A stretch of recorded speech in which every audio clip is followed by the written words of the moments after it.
ஹாலிடேஸ்னாலே நம்ம K travels தான். தமிழகத்தின் முன்னணி டிராவல்ஸ் நிறுவனம். Plan your happy drips with K travels. நீ சின்ன பிள்ளையில இருந்து உனக்கு என்ன சாப்பாடு பிடிக்கும், என்ன ட்ரெஸ் பிடிக்கும், எல்லாம் எனக்கு தான் தெரியும். லக்ஷ்மி இது ரொம்ப பேலன்ஸ்டா, ரொம்ப நாசூக்கா ஹேண்டில் பண்ண வேண்டிய விஷயம்.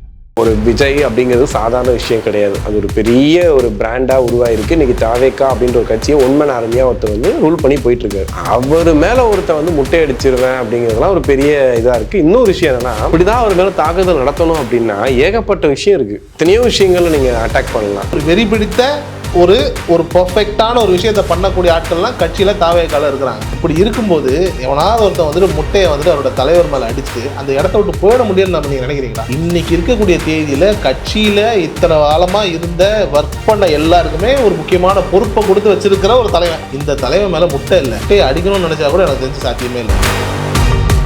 ஏன் ப்ரெஸ் மீட் வந்து விஜய் கொடுக்கலன்னு சொல்லி தொடர்ந்து கேட்டே இருக்காங்க. ஏதாவது ஒரு இடக்கு மடக்கா கேட்டால் என்ன பண்ணுறது அப்படின்ற மாதிரி ஒரு விஷயத்த வந்து விஜய் யோசிப்பார். இல்லை உண்மைதான். அதனால கூட விஜய் அவர்கள் வந்துட்டு பத்திரிகையை சந்திக்காமே இருக்கலாம். இப்போ இளையராஜா கிட்ட போய் பீப் சாங்கை பற்றி கேட்கறதா இருக்கட்டும், இப்போ ரஜினி அவர்கள் வந்துட்டு கேரவனுக்குள்ளே போகும்போது டக்குன்னு கொடுத்து ஏதாவது ஒன்று கேட்கறதா இருக்கட்டும், இது வந்துட்டு தேவையே இல்லைன்னு தான் நினைக்கிறேன். அவங்களுக்கு கோவம் வரந்தாங்க. அவர் விஜயகாந்த் அவர்கள் வந்து குடிச்சிட்டு வந்தாருன்னு ஒரு இமேஜை கொண்டு வந்துட்டாங்க. இப்போ விஜய் அவர் பதில் ஏங்க அவர் டைலாகே பேசுறாரு, அவர்கிட்ட இப்படி எல்லாம் பேச ஆரம்பிச்சிருவாங்க. இந்த பத்திரிகையாளருங்கிறது தேவையாங்கிற அந்த ஒரு இடத்துக்குள்ளே அவர் இருக்கார். ஏன்னா ஒன்றும் இல்லைங்க, அவர் வந்துட்டு ட்விட்டரில் வந்து அவர் அறிக்கையோ எது போட்டாலும் உலகம் ஃபுல்லாக போயிட போகுது.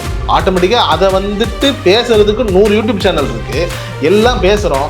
அவர் இதை போட்டார் பார்த்தீங்களா, அவர் இந்த கொள்கன் போட்டாருன்னு அதை வந்துட்டு நேர்கொண்டு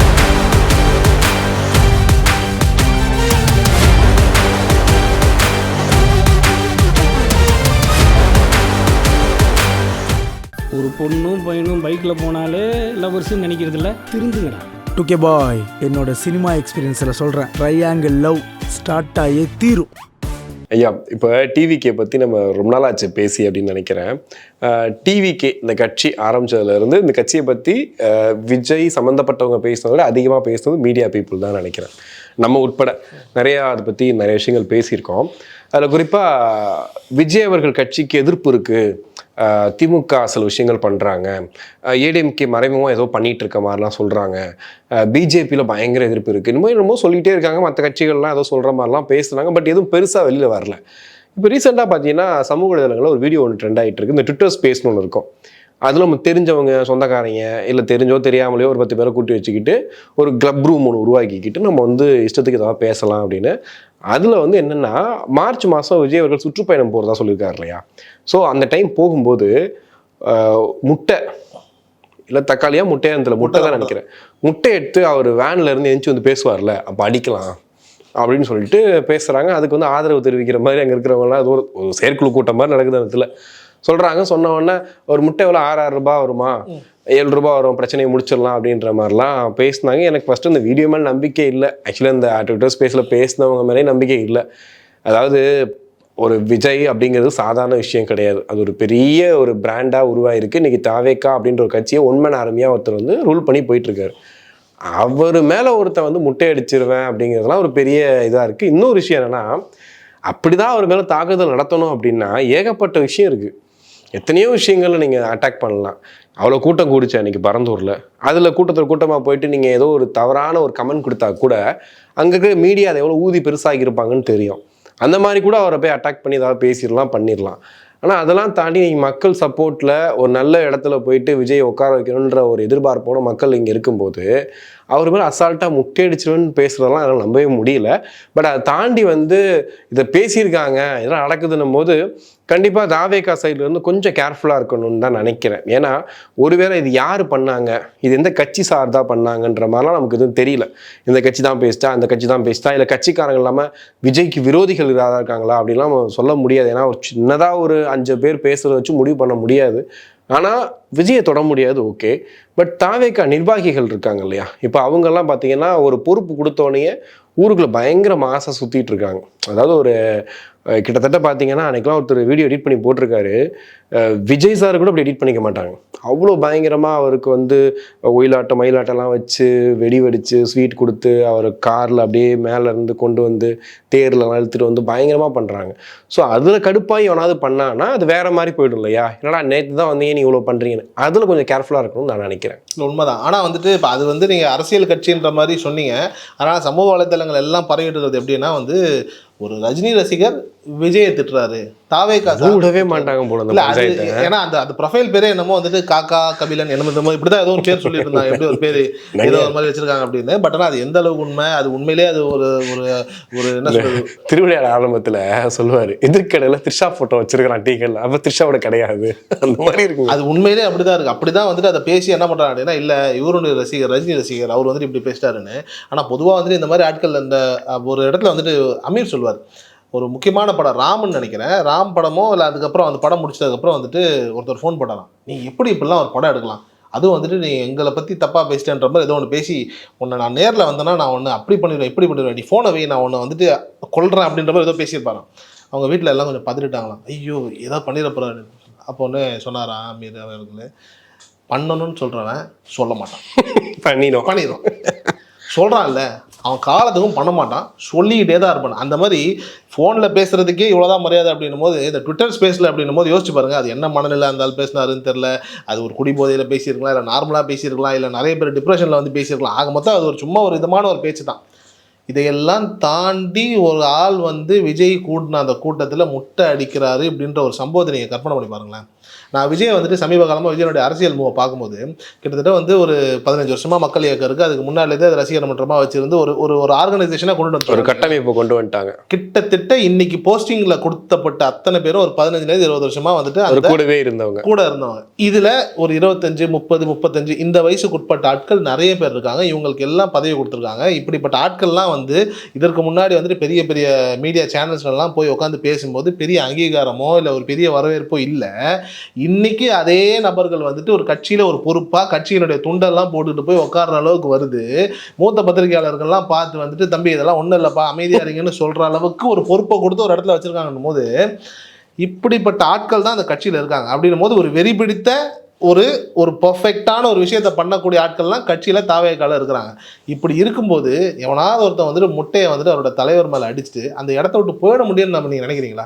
நீங்கள் மீடியா விட்டுருங்க, அந்த இடத்த விட்டு போயிட முடியுமா? இல்லை வந்துட்டு என்ன அந்த நபருக்கு என்ன நடக்குங்கிற ஒரு விஷயத்தை யோசிச்சு பாருங்களேன். எனக்கு தெரிஞ்சு ஒரு வழி ஆகிடுவாங்க. ஸோ அதனால் வந்துட்டு இது தமிழ்நாட்டை பொறுத்த வரைக்கும் இப்படி ஒரு சம்பவம் வந்துட்டு சாத்தியமே கிடையாது. அப்படி ஒரு சம்பவம் நடக்குது அப்படின்னா நடத்தப்பட்ட அந்த ஆளுக்கு வந்துட்டு உயிருக்கோ இல்லை மற்ற எந்த விதத்துக்கும் உத்தரவாதமே இல்லை. ஏன்னா அந்த க்ரௌட் இருக்கு இல்லையா, இவங்க எல்லாமே ஒரு கட்டத்தில் ஒன்றுமே இல்லாமல் இன்றைக்கி கட்சியினுடைய முக்கியமான தூண்களாக பொறுப்புகளாக பதவிகளாக மாறி இருக்கு. அப்போது என்ன விசுவாசம் இருக்கும்னு யோசிச்சு பாருங்களேன். ஒரு தலைவன் மேலே வந்துட்டு என்ன மாதிரியான ஒரு விசுவாசம் இருக்கும்? ஏன்னா கிட்டத்தட்ட வந்துட்டு பல ஆண்டு காலமாக வந்துட்டு நிறைய கட்சிகள் நம்ம பார்க்குறோம். பல ஆண்டு காலமாக வந்து கட்சிக்கு வேலை செஞ்ச எல்லாருக்குமே கடைசியில் எம்எல்ஏ போஸ்டிங் கொடுக்கும்போது வெளியிலேருந்து எவனா வந்து காசு கொடுத்தா அவனுக்கு எம்எல்ஏ சீட்டை கொடுத்துட்ற ஒரு காலகட்டத்தில் நம்ம பார்த்துக்கிட்டு இருக்கும்போது இன்னைக்கு இருக்கக்கூடிய தேதியில் கட்சியில் இத்தனை காலமாக இருந்த ஒர்க் பண்ண எல்லாருக்குமே ஒரு முக்கியமான பொறுப்பை கொடுத்து வச்சிருக்கிற ஒரு தலைவன். இந்த தலைவன் மேலே முட்டை இல்லை, முட்டையை அடிக்கணும்னு நினச்சா கூட எனக்கு தெரிஞ்சு சாத்தியமே இல்லைங்க. எனக்கு நீங்கள் அந்த அளவுக்கு போயிட்டீங்க, அடிக்க போகிறாங்கன்ற அளவுக்கு போயிட்டீங்க. எனக்கு என்னென்னா சோசியல் மீடியா பொறுத்த வரைக்கும் ஏகப்பட்ட செய்திகளை பார்க்குறோம். ஒரு நாளைக்கு வந்துட்டு 100-150 செய்திகளை பார்க்குறோம். இடையில கூட நிறைய பேர் வந்துட்டு ரொம்ப ரொம்ப வருத்தப்பட்டே சொன்னாங்க. என்னென்னா திடீர்னு ஒருத்தர் காலம் ஆகிட்டாருலாம் வந்து தமிழின் போட்டு ஒரு வீடியோ போட்டுட்ருக்காங்க. ஸோ அந்த மாதிரி வந்துட்டு ரொம்ப மோசமான விஷயங்கள்லாம் பண்ணிகிட்டு இருக்காங்க. ட்விட்டர் ஸ்பேஸ் அப்படிங்கிறது கிட்டத்தட்ட சோசியல் மீடியாவில் ஒரு சின்ன விஷயந்தான், ஒரு சின்ன விஷயம். அதுலேயுமே பகிர்ந்துக்கலாம் கருத்துக்களை அப்படிங்கிறது ஒரு சாதாரண விஷயந்தான். அதில் ஏகப்பட்ட விஷயங்கள் கருத்துக்கள் வருது, ஏகப்பட்ட கெட்ட வார்த்தையில் நிறைய பேசுகிறாங்க. சினிமா பற்றி பேசுகிறாங்க, இன்னொரு பக்கம் வந்து ஓரின எச்சரிக்கை பற்றி பேசுகிறாங்க, எல்ஜிபிடிக்யூ பற்றி பேசுகிறாங்க, ஏகப்பட்ட விஷயங்களை தொடர்ந்து பேசிகிட்டே வராங்க. ஸோ அப்படி பேசிகிட்டு இருக்க ஒரு இது வந்து அதுவும் one of the social media மட்டும்தான். அதில் பேசுகிறவங்களுக்கு முகம்லாம் கிடையாது, அவங்க பேசிட்டு போகிறாங்க. இதை மெயின் ஸ்ட்ரீம் மீடியா வந்து எடுத்து போடுறாங்க இல்லையா? ஸோ இங்கே தான் சில இடங்களில் பிரச்சனை ஆரம்பிக்குதுன்னு நினைக்கிறேன். நார்மலாக இப்போ நீங்கள் சொல்கிற மாதிரி நான் விஜய் அப்படி பண்ணிடுவேன் இப்படி பண்ணிடுவேன் இதை பண்ணிடுவேன்னு சொல்கிறது, நான் வந்து முதலமைச்சரை அதை பண்ணி இதெல்லாம் வந்துட்டு நார்மலாக அவங்க பேசிகிட்டு இருக்க விஷயந்தான். ஒரு கட்டத்துக்கு அப்புறம் அவங்களே அதை ஆஃப் ஆகிடுவாங்க. அதுக்கப்புறம் ஒன்றும் பண்ண முடியாது தெரிஞ்சு ஆஃப் ஆகிடுவாங்க. பட் இதை வந்து ஒரு மெயின் ஸ்ட்ரீம் மீடியாவில் கொண்டு வந்து போட்டதுக்கு அப்புறம் தான் நீ நம்ம போய் உட்காந்து பேசிகிட்டு இருக்க அளவுக்கு டாப்பிக்காக மாறுது. ஏன்னா அந்த அளவுக்கு ஏன்னா விஜயோட இருக்கிற நிலமையில இந்த மாதிரிலாம் நடந்தால் என்ன பண்ணுறதுன்னு ஒரு க்யூரேஷன், ஏன்னா கண்டென்ட் இல்லை, ஸோ அதை தூக்கி போடுவோம் அப்படின்ற மாதிரி போடுறாங்க. இன்னொரு விஷயம் நீங்கள் ரொம்ப அழகாக சொன்னீங்க, அந்த இடத்துல அப்படி ஒரு விஷயம் நடத்திட்டு போயிட முடியுமா அப்படின்னு கேட்குறீங்க. இப்போ ரீசெண்டாக வந்து நிறைய பேர் கேள்வி கேட்டிருந்தாங்க, ஏன் ப்ரெஸ் மீட் வந்து விஜய் கொடுக்கலன்னு சொல்லி தொடர்ந்து கேட்டே இருக்காங்க. அப்போ அவர் விஜய் சைட்ல இருந்து யோசிக்கிற விஷயம் என்னவா இருக்கும்னு சொல்லி ப்ரெடிக்ட் பண்ணு நிறைய பேர் சொன்னாங்க. அதையும் ஏதாவது ஒரு இடக்கு மடக்கா கேட்டால் என்ன பண்ணுறது அப்படின்ற மாதிரி ஒரு விஷயத்த வந்து விஜய் யோசிப்பார், ஸோ அதுக்காக தான் பண்ணலை அப்படின்னு சொல்லிட்டு. ஆனால் அது அப்படியே ரிவர்ஸாக வந்து சில பேர் சொன்னாங்க. எப்படின்னா இந்த மாதிரி தான் வந்து விஜயகாந்தை வந்து நம்ம சொல்லிகிட்டே இருந்தோம், அவரை மீடியா தான் அழிச்சு காலி பண்ணிட்டாங்கன்ற ஒரு ஸ்டேட்மெண்ட் இன்ன வரைக்கும் இருந்துகிட்டே இருக்குது. அவர் தேவையில்லாமல் கொஸ்டின் கேட்டு அவரை வந்து ஒரு இது பண்ணிட்டாங்க அப்படின்ற மாதிரி இருக்குது. விஜயோட ஸ்டேஜ் இப்போ விஜயோட ஸ்டேட்டஸ் எங்கேயோ இருக்குது. விஜயகாந்த் சார் இருந்த இடத்துல தான் இப்போ விஜயோட ஸ்டேட்டஸ் அங்கே இருக்குது. ஸோ அப்படி இருக்கும்போது அவரை ஹிட் பண்ண மாதிரி இவரை ஹிட் பண்ணாங்கன்னா ஆல்ரெடி ஒருத்தர் ஹிட் பண்ணி ஒரு பஞ்சாயத்து ஆகி அவர் என்னென்ன பண்ணாங்கன்றது நல்லா தெரியும் மக்களுக்கு. அப்போ மக்களோட மைண்ட் செட்டில் இது ஆல்ரெடி இருக்குது. நீங்கள் அவரை பண்ண மாதிரி இவரையும் பண்ண நினைக்கிறீங்களான்னு ஒரு கேள்வி வரும். ஏன்னா அந்த இடத்துக்கு விஜய் இப்போ ஒரு நல்ல ஒரு பேரோட கரெக்டான ஒரு இடத்துல இருக்கார் இப்போது.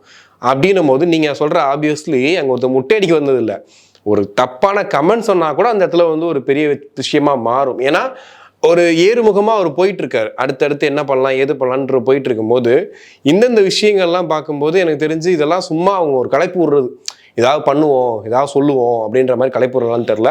அது மாதிரி நிறைய விஷயங்கள் மாறிட்டே இருக்குங்க. இப்போ கூட வந்து பார்த்தீங்கன்னா விஜய் அவர்கள் எடுக்கிற முடிவுகள்லாம் பார்த்தா ஒரு மெயின் ஸ்ட்ரீம் மீடியாலாம் பார்க்குற மாதிரி தெரியல. ட்விட்டர் ஸ்பேஸ் மாதிரியான விஷயங்கள், நம்மளுடைய சோசியல் மீடியா பேஜஸ் பார்க்குறாங்க, யூடியூப் நிறையா பார்க்குறாரோன்னு எனக்கு தோணுது. ஏன்னா இங்கே ஒரு விஷயம் ஒரு கருத்து சொல்லப்படுது, விமர்சனமாக எடுத்து வைக்கப்படுது, அதுக்கு நிறைவேற்றப்படுது. அவர் வெளியே வருவாரானா வெளியே வருவார், வெளியே பேசுவாருன்னு கேட்டால் பேசுகிறாரு, பரந்தூருக்கு எப்போ போகிறீங்கன்னா பறந்து போகிறாரு. ஸோ எல்லாமே எப்படின்னா இங்கே நடக்கிறதுக்கு ஒரு விமர்சனத்துக்கு பதில் சொல்ல பண்ணிகிட்டே இருக்காரு. ஸோ அதை வச்சு ஏதாவது அட்டாக் பண்ணலாம், அவரை பற்றி ஏதாவது பேசலாம் அப்படின்னும் போது இது நடக்குது. இதில் நீங்கள் கூட சொன்னீங்க ஏதோ காக்கான்னு சம்திங் இதில் போட்டிருக்கு, டிபி நேமில் போட்டிருக்கு அப்படின்னு சொல்லிட்டு நிறையா இருக்குங்க. அந்த மாதிரி ஏகப்பட்ட இடங்கள்ல ஏகப்பட்ட விஷயங்கள்லாம் பண்ணிட்டு தான் இருக்காங்க. அதுக்காக பர்டிகுலராக சொல்ல முடியாது இல்லையா. இப்போ ரீசெண்டாக வீடியோ பார்த்துருப்பீங்க, நான் கூட காலைல ஸ்டோரி கூட வச்சுருந்தேன் இல்லையா. ரஜினி சார் எங்கேயோ ஒரு ஷூட் முடிச்சுட்டு கேரவனுக்குள்ளே வராரு. அப்படி வரும்போது பார்த்தீங்கன்னா ஒரு பத்திரிகையிலேருந்து கேள்வி கேட்குறாங்க, அது என்ன பத்திரிகைன்னு அதில் இருந்து வரும், ஒரு மீடியா சேனல்லேருந்து கேட்குறாங்க. அதுக்கு ரஜினி சார் பார்க்குறாரு, சார் படம் எப்போ சார் முடியும் அப்படி போயிட்டுருக்கு, அதனால நல்லா சூப்பர் நல்லா போயிட்டுருக்கு கிளம்புறாரு. திரும்ப வந்துட்டு இல்லை எப்போ ரிலீஸ் ஒரு லுக்கு விட்டாரு பாருங்க, அதுக்கு ஒரு பிஜிஎம் வேற போட்டிருக்கானுங்க. இந்த பேட்டையில் டக்குன்னு இப்படி பார்த்தே இருக்கவர் டக்குன்னு சிம்ரன் கேட்பாங்க, உங்கள் ஃபேஸில் ஒரு வன்மம் ஒரு கோபம் ஒரு பழி வாங்குற எண்ணம்லாம் இருக்குது உங்கள் ஃபேஸில் போது டக்குன்னு அப்படியே ரஜினி சார் ஃபேஸ் அப்படியே சின்னதாகி மாறும், அப்படியே பிஜிஎம் வரும். அதே எடுத்து இப்படி போட்டிருந்தாங்க. நான் பார்த்தேன், டேய் ரியல் லைஃப்லேயே அவர் கோவப்பட மாட்டாரா, ஏன்டா இப்படி பண்ணுறீங்க. பிகாஸ் அந்த இடத்துல என்ன தோணுச்சு அப்படின்னா ஒரு கட்டத்துக்கு மேலே ப்ரைவசின்றது கண்டிப்பாக முக்கியம். ரொம்ப அவரை போட்டு இது பண்ணக்கூடாது. அவர் அரசியல் கொஸ்டின் கேட்காதீங்கன்னு சொல்லியே ஒரு இது விட்டார், அப்புறம் அரசியல் கொஸ்டின் கேட்டாங்க. அதே மாதிரி பாவம் அப்போ தான் ஷூட் முடிச்சுட்டு வர்றாரு, வந்தவர்கிட்ட போயிட்டு சார் நிலச்சரிவில் என்னாச்சு, ஓ மை காட் எப்போ அப்படின்ட்டு. ஏன்னா அவருக்கு தெரியாது, பாவம் எனக்கு தெரிஞ்சதான் சொல்ல முடியும். அதே மாதிரி தான் இந்த விஷயமும், அவர் உள்ளே போகிறாரு, அவர் வேலையை முடிச்சுட்டு அவர் உள்ளே போய் இளைப்பாற போகிறாரு. அவர்கிட்ட போய் டக்குன்னு பார்த்தோன்னே எனக்கே ஃபஸ்ட்டு ஒரு நிமிஷம் யோசித்தேன், ஏன் டக்குன்னு மோஸ்டார் அப்படின்னு. திருப்பி நான் பார்க்கும்போது தான் யோசித்தேன், ஏன்னா கடுப்பு போகிறது தானே செய்யும், அவர் என்ன டைம் கூட தெரியல, உள்ளே போகும்போது மைக்ரெண்டி கேட்டால் என்ன பண்ணுறது அப்படிதான் தோணுச்சு, எனக்கு தோணுச்சு. இல்லை உண்மைதான். அதனால கூட விஜய் அவர்கள் வந்துட்டு பத்திரிகையை சந்திக்காமே இருக்கலாம். இப்போ இளையராஜா கிட்ட போய் பீப் சாங்கை பற்றி கேட்கறதா இருக்கட்டும், இப்போ ரஜினி அவர்கள் வந்துட்டு கேரவனுக்குள்ளே போகும்போது டக்குன்னு கொடுத்து ஏதாவது ஒன்று கேட்கறதா இருக்கட்டும், இது வந்துட்டு தேவையே இல்லைன்னு தான் நினைக்கிறேன். ஏன்னா அவங்களோட ஸ்டேஜ் இருக்குது. ஏன்னா இளையராஜா அவர்களும் சரி ரஜினி அவர்களும் சரி, இப்போ நம்ம அந்த ஒரு ஏஜை தாண்டின மனிதர்கள், அவங்க கிட்ட போய் நம்ம வந்துட்டு இந்த மாதிரியான கேள்விகள்லாம் கேட்டு அவங்களுக்கு கோவம் வரதாங்க. ஆமாம் வரதானே செய்ய இயல்பு தானே. இப்போ நம்ம தாத்தா கிட்ட போய் ஏதாவது ஒன்று கேளுங்க, அவர் 50 வயசுல தெளிவாக பேசியிருப்பாரு, 70-75 வயசு ஏதாவது ஒன்று கேட்டீங்க அப்பதான் ஏதாவது ஒன்று சொல்லிடுவாரு. அவங்களுக்கும் அந்த ஒரு வயசு இருக்கு, அந்த ஒரு நிலை இருக்கு. இதெல்லாம் தாண்டி நம்ம போய் அதை கேட்கும் போது அவங்களுக்கு ஒரு மாதிரியான ஒரு நிலை, ஒரு மாதிரியான ஒரு ஊரு கூட்டி சோசியல் மீடியாவில் அப்டேட் கொடுத்துட்றாங்க, கூலி படம் எப்போ வரப்போகுதுன்னு தெரியும், ஷூட்டிங் என்ன ஆகிட்டு இருக்குன்னு தெரியும். அதை பற்றி பேசுறதுக்கு ஒரு பெரிய கூட்டமே வெயிட் பண்ணிட்டு இருக்கு. யூடியூப் திறந்தாலே வரிசையாக பார்த்தீங்கன்னா கூலி படம் என்ன ஆகுது ஏதாவது தலைகளாக தொங்க விட்டு ரஜினியை வந்து லோக்கி வந்து இது பண்ணான்ற அளவுக்குலாம் பேசுறாங்க. எல்லாமே தெரியும். தெரிஞ்சுக்கிட்டு அவர்கிட்ட ஒரு கேள்வி கேட்கறோம், இதெல்லாம் தெரிஞ்சுட்டு அவர்கிட்ட போயிட்டு கூலி எப்போ ரிலீஸ் ஆடுங்க, பேப்பர் பார்க்கல இன்ஸ்டா பார்க்கல அப்படின்ற அந்த ஒரு காண்டு தான். இப்போ அந்த மாதிரி விஜய் கிட்ட ஏதாவது ஒரு கேள்வி கேட்டாங்கன்னு வைங்களேன், விஜய் வந்துட்டு எனக்கு தெரிஞ்சு முறைப்பாரா என்னன்னு எனக்கு தெரியல, பட் பெருசாக பதில் சொல்ல மாட்டாரு, அதை அப்படியே கடந்து போயிடுவாருன்னும் போது என்ன ஆகிடும் அப்படின்னா ஆட்டோமேட்டிக்காக வந்துட்டு விஜயகாந்துக்கு சொன்ன மாதிரி அவர் பதில் தெரிலங்க, அவர் விஜயகாந்த் அவர்கள் வந்து குடிச்சிட்டு வந்துட்டாருன்னு ஒரு இமேஜை கொண்டு வந்துட்டாங்க. இப்போ விஜய் அவருக்கு பதில் ஏங்க அவர் டைலாகே பேசுறாரு, அவர்கிட்ட இப்படி எல்லாம் பேச ஆரம்பிச்சிருவாங்க. எதுக்கு இந்த வம்பு, கொஞ்ச நாளைக்கு அவாய்ட் பண்ணிகிட்டே இருப்போம். ஏன்னா இதெல்லாம் தாண்டி அவருக்கு இந்த பத்திரிகையாளருங்கிறது தேவையாங்கிற அந்த ஒரு இடத்துக்குள்ளே அவர் இருக்கார். ஏன்னா ஒன்றும் இல்லைங்க, அவர் வந்துட்டு ட்விட்டரில் வந்து ஒரு அறிக்கையோ எது போட்டாலும் உலகம் ஃபுல்லாக போயிட போகுது. ஆட்டோமேட்டிக்காக அதை வந்துட்டு பேசுறதுக்கு 100 யூடியூப் சேனல் இருக்குது, எல்லாம் பேசுகிறோம். அவர் இதை போட்டார் பார்த்தீங்களா, அவர் இந்த கொள்கன் போட்டாருன்னு அதை வந்துட்டு நேர்கோடு காட்டி. இப்போலாம் யூடியூப் சேனலை விட்டுருங்க, மெயின் ஸ்ட்ரீமில் தான் பயங்கரமாக கோடிங்ஸ்லாம் பண்ண ஆரம்பிச்சிட்டாங்க. ஆமாம், எனக்கு தெரிஞ்ச ஒரு சேனலில் வந்துட்டு விடாமுயற்சி முதல் ரிவ்யூவாம். விடாமுயற்சி முதல் ரிவ்யூ, அதுக்கு அர்த்தம் என்ன? அதாவது அவங்க தான் ஃபர்ஸ்ட் ரிவ்யூ போடுறாங்களாம். ஆக்சுவலி 6 மணிக்கு எங்க ஆதார் ரிலீஸ் ஆயிடுச்சு, 9 மணி படத்தை பார்த்து சொல்றாங்க. சரி, ஓகே, இல்ல உண்மைதான், இது அஜித்துக்கே தெரியாது. அந்த மாதிரி நிறைய விஷயம் நடக்குது. அப்ப அதாவது படம் வரதுக்கு முன்னாடியே ரஷ்யால யாராவது படம் பார்த்துருப்பாங்கன்னு சொல்லிட்டு ஒன்று போடுறது, இல்ல இதுல போட்டாங்கப்பா ஆஸ்திரேலியால படம் பார்த்துட்டாங்க, படம் ரிலீஸ் ஆயிடுச்சு, இந்த புத்தாண்டு மாதிரி அங்க ரிலீஸ் ஆயிரும், அங்க வந்து ஃபர்ஸ்ட் அந்த மாதிரிலாம் போட்டுட்டு இருக்கு. ஏன்னா நான் சொல்றது யூடியூப் சேனல் கம்பேர் பண்ணும்போது அவங்க நிறைய பண்ணிட்டு இருக்காங்க. அவங்களுக்கு அந்த தேவை இருக்கு. இப்போ ஒன்றும் இல்லை, இப்போ வந்துட்டு அந்த ட்ரெய்லர்ல வந்து ஒருத்தர் வந்தாரு. ஆமா, சின்ன வயசு அஜித் குமார். அவர் சின்ன வயசு அஜித் குமார்னு மட்டும் இல்லைங்க, பழைய படம் இருக்க வரலாறுல அந்த கேரக்டரை வச்சு டான்ஸ் ஆடுவார்ல, இவர் தானே ரியல் ஓஜி, நீங்க என்ன தளபதி ஓஜி பாக்குறீங்க, இவர் தானே ரியல் ஓஜி எல்லாம் போட்டு ஒண்ணு பண்ணாங்க. எனக்கு எப்படிமா இருந்துச்சு, செருப்பால் அடிச்ச மாதிரி சொல்லுவாங்கல்ல, சத்தியமா அப்படிதான் இருந்துச்சு. நான் ஸ்கிரீன்ல பாத்துட்டு இருக்கேன், உட்காந்துட்டு பாத்துட்டு இருக்கேன், அவர் காட்டுறாங்க, காட்டுட்டு தான் நான் பாக்குறேன், டேய் அடுத்த அப்பா இங்க ஒரு டிஸ்டா உட்காடுறேன், டக்குன்னு தலை திரும்பி போயிட்டாரு. ஏகே போயிட்டாரு அப்படின்னு பார்த்தா என்னடா நடக்குதுங்க, தண்ணி கேன் போட உண்மையிலே தண்ணி கேன் போட வந்த கேரக்டர் அந்த ஆள் தான். ஆனா அதை வந்துட்டு யோசிச்சு பாருங்க, இவர் வந்துட்டு அர்ஜுன் ராம்பால் மாதிரி இருக்காரு அப்படின்னு சொல்லி, இவர் தான் மெயின் வில்லன், இவர் வந்துட்டு அந்த தலைவனுடைய அந்த வருஷன் அப்படின்னு சொல்லி ஏகப்பட்டதை பேசி.